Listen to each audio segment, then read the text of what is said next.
আপনাকে north south ইউনিভার্সিটিতে স্বাগতম। দয়া করে আমাদের বাবা মাদের উপদেশ দিন যেন আমাদের দ্রুত বিয়ে দিয়ে পবিত্র জীবন যাপনের সুযোগ করে দেয়।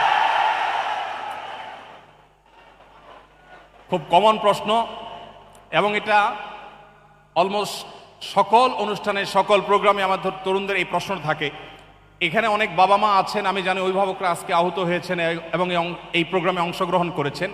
যারা বাবা মা আছেন, প্যারেন্টস আছেন, তারা তরুণদের এই আর্তনাদ কি শুনতে পাচ্ছেন? তরুণদের এই চিৎকার কি আপনারা শুনতে পাচ্ছেন? আমি আপনাদেরকে তরুণদের এই মনের ভাষাটা সিরিয়াসলি আপনাদেরকে পাঠ করার, অনুধাবন করার বিনীত অনুরোধ করতে চাই।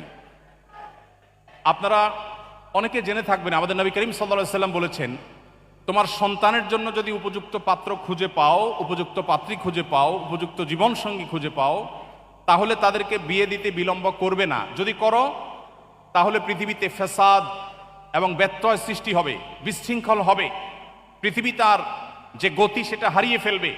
আজ পৃথিবীর প্রত্যেকটা উন্নত দেশে আপনি দেখবেন পৃথিবী তার গতি হারিয়ে ফেলেছে। যখন সে দেশগুলো একসময় জন্ম নিয়ন্ত্রণ করবার জন্য প্রণোদনা দিত, এখন সন্তান জন্মের জন্য একটা সন্তান দিলে এত ডলার, দুইটা সন্তান জন্ম দিলে এত বেশি ডলার, এত বেশি সুযোগ সুবিধা প্রত্যেকটা উন্নত দেশ দিচ্ছে। একটি উন্নত দেশ বাকি নেই যে এই সমস্যা তারা ফেস করছে না। মানুষের সন্তান জন্ম দেওয়ার যে টেন্ডেন্সি, এটা বৈবাহিক এই সম্পর্ক যদি না থাকে পৃথিবী থেকে মানব সভ্যতা হারিয়ে যাবে। এজন্য কোরআনে ইসলামী শরিয়ার যে দণ্ডবিধি রেখেছে এর মধ্যে সবচেয়ে কঠিন শাস্তি রেখেছে বিবাহ বহির্ভূত সম্পর্কের জন্য। কোনো বাবা মা তার সন্তানকে যদি সময় মতো বিবাহ দিতে গাফিলতি করেন, সন্তান যদি কোনো পাপাচারা লিপ্ত হয়, তার চরিত্র নষ্ট করে, তাহলে পৃথিবী তার গতি হারাবে, স্বাভাবিকত্ব হারাবে, মানুষের জন্মের হার এটা আস্তে আস্তে থমকে যাবে। মানুষ যখন অবৈধ পথে বিবাহ বহির্ভূত সম্পর্কে, হারাম সম্পর্কের মধ্য দিয়ে তার চাহিদাকে পূরণ করতে পারবে, বিবাহ করার আগ্রহ মানুষের কমে যাবে। পৃথিবীতে এই যে সংকট তৈরি হলো, সন্তান যে বিপদগামী হলো, এর জন্য বাবা মা অবশ্যই দায়ী হবেন। আল্লাহর কাছে তাদেরকে জবাবদিহি করতে হবে। যারা মুরব্বীরা আছেন, প্যারেন্টস যারা আছেন, বাবা মা যারা আছেন, আমি তাদেরকে বলতে চাই, আপনারা যখন এখনকার তরুণদের বয়সে ছিলেন, তখন সোশ্যাল মিডিয়ার এই ভয়াবহতা, তখন আজকে যে সমস্ত ফিতনা আছে এই ফিতনাগুলো তখন এতটা ভয়াবহ ছিল না। এখন সন্তানদের সামনে হাজারো ফিতনার হাতছানি। অতএব সন্তানদের বিয়েদের ব্যাপারে বাবা মা আন্তরিক হতে হবে। সন্তান যখন হারাম সম্পর্ক করে, অনেক বাবা মা আছেন সেটাকে স্বাভাবিক মনে করেন। হারাম সম্পর্কই যদি করে, সেটা যদি আপনার কাছে স্বাভাবিক মনে হয়, তাকে বিয়ে দিতে সমস্যাটা কোথায়? হ্যাঁ, বিয়ে দিলে যদি মনে করেন যে এখন অসুবিধা, তাহলে উঠে আনার দরকার নাই, শুধু আগদপড়ায় রেখে দেন, আগদপড়ায় রেখে দেন, তাদের পারপাস সার্ভ হয়ে যাক, তারা হারাম সম্পর্ক থেকে বেঁচে যাক, তারা একজন জীবন সঙ্গীকে ঠিক করুন। দেখুন, গোটা পৃথিবীর সকল সভ্যতায় কোনো পুরুষ যদি কোনো নারীর সাথে অবৈধ সম্পর্ক করে, নিজের একজন স্ত্রী আছে, এই অবস্থায় যদি আরেকজন নারীর সাথে সম্পর্ক করে, সেটাকে কি ভালোভাবে দেখে না খারাপভাবে? পৃথিবীর কোনো সমাজ কি এ ব্যাপারে ভিন্ন কোনো দৃষ্টিভঙ্গি রাখে না। ইসলাম এক কাঠি আরো এগিয়ে। ইসলাম বলে, আপনি একজন তরুণ, আপনার জীবনে একজন জীবন সঙ্গিনী আল্লাহ তাআলা লিখে রেখেছেন, যার সঙ্গে আপনার বিয়ে হবে, যিনি আপনার স্ত্রী হবেন। আপনি যদি বিয়ের আগে আপনার আবেগ, আপনার ভালোবাসা অন্য কোনো মেয়ের সঙ্গে আপনি নিবেদন করেন, তাহলে আপনার যে হবু স্ত্রী, যার সঙ্গে আপনার সকল ভালোবাসা উজাড় করে দেওয়ার কথা ছিল, আপনি তার অধিকার নষ্ট করলেন না? আপনি এখন একজনকে বলছেন তোমাকে ভালোবাসি, তোমাকে ছাড়া বাঁচবো না, এরপরে যাকে বিয়ে করলেন একই কথা আপনি তার সাথে বলছেন। এর চেয়ে বড় মুনাফিকি, এর চেয়ে বড় কপটতা আর কি হতে পারে? একজন মানুষ তার জীবনের সমস্ত ভালোবাসা যদি জমিয়ে রাখে তার সে জীবন সঙ্গিনীর জন্য, এর চাইতে বুদ্ধিদীপ্ত সিদ্ধান্ত, এর চাইতে সঠিক সিদ্ধান্ত আর কি হতে পারে? এজন্য ইসলাম আমাদেরকে সময় মতো বিবাহ করতে বলে, এবং বাবা মাদের উপর এটা কর্তব্য। আল্লাহ কোরআনে বলেছেন, আনকিহুল আয়ামা মিনকুম ওয়াস-সালিহিনা মিন ইবাদিকুম ওয়া ইমাইকুম, হে অভিভাবকেরা, তোমরা তোমাদের অধীনস্থদেরকে বিবাহ দাও। আল্লাহ নির্দেশ করছেন। অতএব এই নির্দেশকে যারা অবজ্ঞা করছেন, আজকাল একটা কথা প্রচলিত আছে, নিজের পায়ে দাঁড়াক আগে। হ্যাঁ, অবশ্য নিজের পায়ে দাঁড়াতে হবে। যুবকরা যারা ঠিক করে বেড়াচ্ছেন, আপনাদেরকে আমি বলছি, উপার্জন শুরু করে দেন। নিজে বাবার হোটেলে খাচ্ছেন, আবার বিয়ে করে বউ আনে তারেও বাবার হোটেলে খাওয়াবেন, এই অবিচার ইসলাম সমর্থন করে না। আপনি বিবাহ করবেন, আপনি উপার্জন শুরু করে দেন। আপনি বসে আছেন কেন?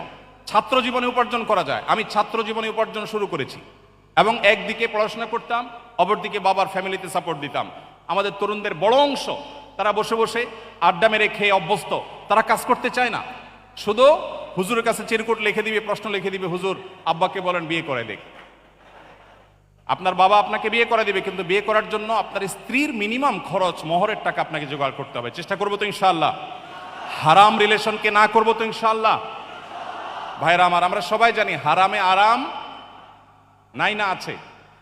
হারামে আরাম নাই, সবাই জানি তো। অতএব বিবাহ বহির্ভূত সম্পর্ক করে কোনোদিন মানুষ আরাম পেতে পারে না, মানসিক প্রশান্তি কখনো পেতে পারে না। যারা আমাদেরকে সারাদিন প্রেম ভালোবাসার ট্রেনিং দেয়, আছে না? সারাদিন প্রশিক্ষণ দেয় কিভাবে প্রেম ভালোবাসা করতে হবে, কিভাবে ধর্ম ডিঙ্গিয়ে যেতে হবে, বাবা মাকে ডিঙ্গিয়ে যেতে হবে, সমাজের বিরুদ্ধে যেতে হবে, তারপরেও তথাকথিত প্রেমকে জয় করতে হবে, এই ট্রেনিংগুলো দেয় না কিছু মানুষ? এদের জীবনে দেখবেন এক একজনের বিয়ের জীবনে 2টা 4টা 5টা 6টা বিয়ে, একটাও টিকে না। তারা আপনাকে যে প্রেম ভালোবাসার ট্রেনিং দেয়, তার নিজের জীবনে প্রেমের সফলতা তিনি খুঁজে পাচ্ছেন না। এই জন্য হারাম পথে নয়, আমাদের সমস্ত আবেগ ভালোবাসা সব উজাড় করে দিব হালাল পথে ইনশাআল্লাহ। আল্লাহ আমাদেরকে তৌফিক দান করুন। এরপরে প্রশ্ন হলো, নর্থ সাউথ বিশ্ববিদ্যালয় এই ধরনের আয়োজনকে আপনি কিভাবে দেখছেন? খুবই স্বাভাবিক একটি বিষয় আমি দেখছি, খুবই স্বাভাবিক। একটা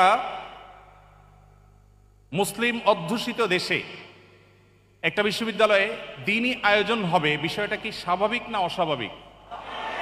খুবই স্বাভাবিক। বিশ্বাস করুন, আমার কাছে এটা খুবই স্বাভাবিক একটি বিষয় মনে হচ্ছে। গত 2 দিন কি 3 দিন আগের ঘটনা, ভারতে সফর করেছেন সম্ভবত রাশিয়ার প্রেসিডেন্ট এবং ভারতের প্রধানমন্ত্রী রাশিয়ার সেই নেতাকে তাদের একটা হিন্দুদের একটা ধর্মগ্রন্থ উপহার দিয়েছেন। আপনারা দেখেছেন না পত্রপত্রিকায়? আমাদের দেশে যদি এরকম কোনো নেতা আসেন অন্য কোনো ধর্মাবলম্বী, তাকে যদি আমাদের কোনো ধর্মগ্রন্থ উপহার দেওয়া হয়, বিষয়টা কি স্বাভাবিক না অস্বাভাবিক? খুবই স্বাভাবিক। একটা মুসলিম অধ্যুষিত দেশে এটা হবে, এটাই স্বাভাবিক। কিন্তু দুর্ভাগ্যজনকভাবে আমাদের সমাজে নানা কারণে দিনটাকে এমন একটা পর্যায়ে নিয়ে রাখা হয়েছে যেন এটা কোনোভাবেই স্পর্শ করা যাবে না, এটা স্পর্শ করলে আমাদের জাত চলে যাবে। এজন্য আমি বিনীতভাবে অনুরোধ করতে চাই, এই বিষয়গুলোকে খুব স্বাভাবিকভাবে আমাদের নিতে হবে। দিন আমাদেরকে সেটা শিখায় এবং সেটা আমাদের অবশ্যই অধিকারের অংশ।